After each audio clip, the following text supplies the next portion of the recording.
They smiled, then watched the sky empty. That's the shortest way to tell it. The Luftwaffe didn't take the Mustang seriously at first. What they saw from the clouds was another American fighter, sleek, a little flashy, probably tactical and disposable. What they didn't see was a machine that would rewrite the map of aerial war over Europe, giving Allied bombers escorts to the heart of Germany, hunting down fighters deep in enemy territory, and turning a tactical annoyance into a strategic problem Germany could not ignore.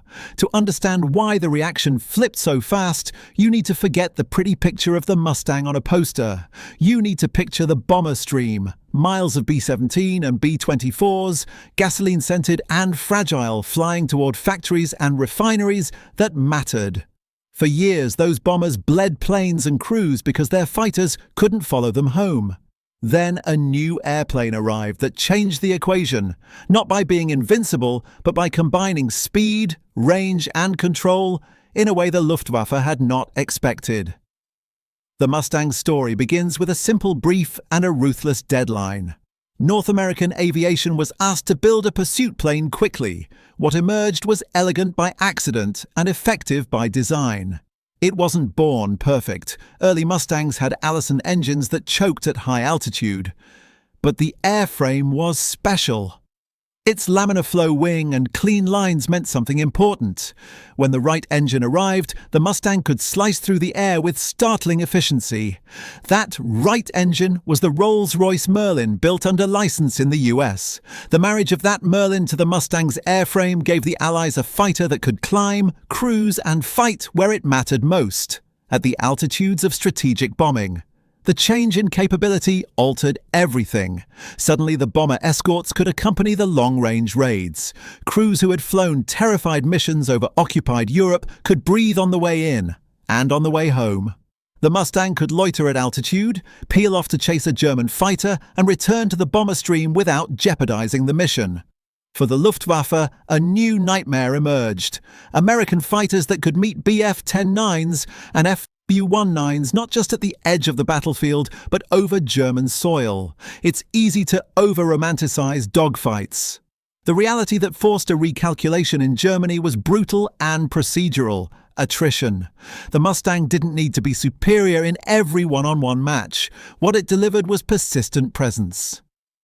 Pilot experience counts, but when you start losing experienced men faster than you can train replacements, the calculus changes. The Mustang increased the rate at which German pilots faced mature, coordinated opposition and paid for the Luftwaffe in blood and time. There's also the human element, the small, sharp things that change reputations. Bomber pilots wrote home about the moment they first glimpsed Mustangs sweeping past like guardians. Mustang pilots told stories of diving into fights, then climbing back to shepherd bombers, not for glory, but because the mission lived or died on their ability to be there. On the German side, squadron logs begin to show a different tone. Terse entries, careful wording, and later, bitter notes about how the Americans had closed the distance that once favored blitz tactics. Tactically, the Mustang forced changes in doctrine. The Luftwaffe had been optimized for rapid strikes, for disrupting formations, and for local superiority. The Mustang meant the Allies could build operational endurance into their sorties. German commanders tried counters, ambushes over known routes, different altitudes, concentrated fighter sweeps.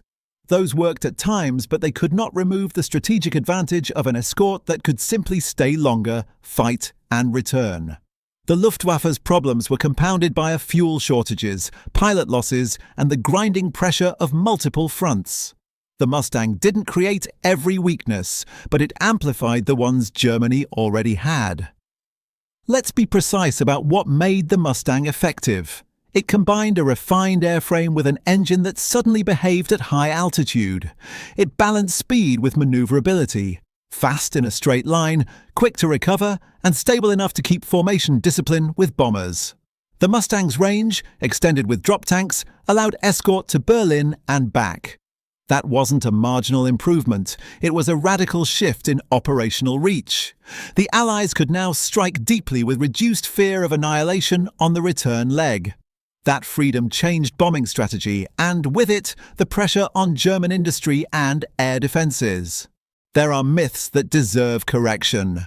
The P-51 did not single-handedly win the air war. Hurricanes, Spitfires, tactical fighters, radar, logistics, and sheer industrial output all mattered.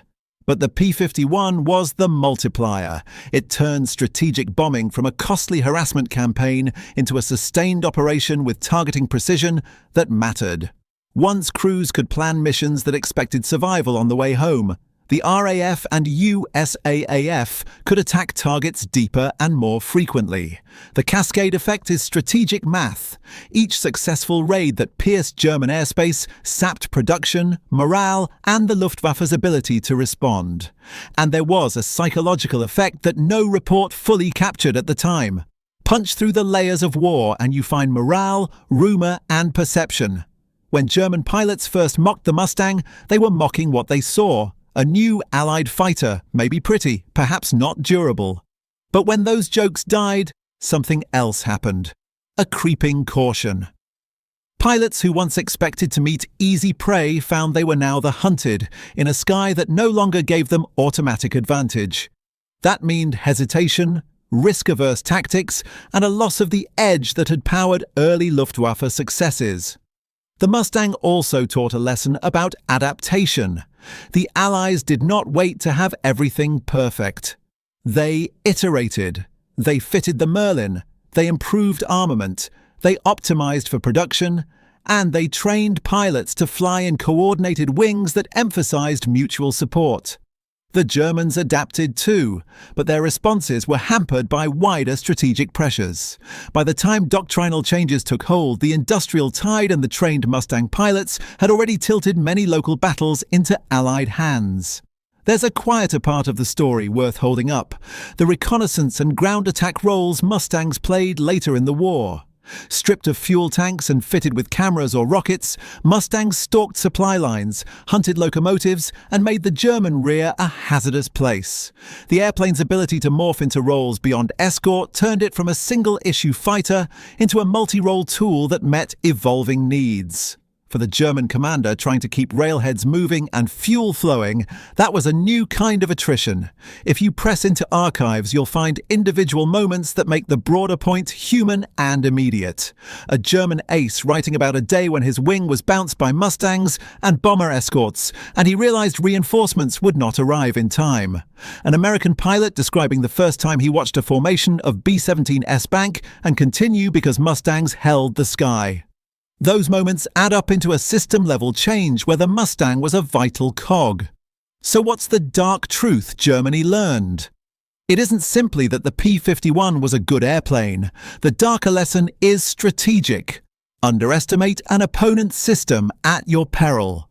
The Luftwaffe judged airframes in isolation and misread a wider Allied network of production, logistics, radar, training, and aircraft evolution.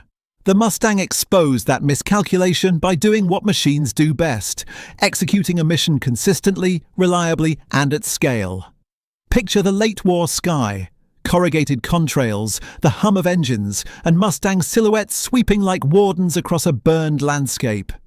For Germany, each intercept that failed, each bomber that survived to bomb again, made the problem more structural and the recovery harder. The P-51 didn't win every fight, but it helped ensure that increasingly the odds were not on the Luftwaffe's side. If this unpacking makes you want the raw documents and pilot letters, I've dug into after-action reports and memoirs to pull the first-hand accounts that show the moment-by-moment shock. Subscribe if you want that deeper evidence packet in the next episode. The archive material brings the human reality into sharp focus.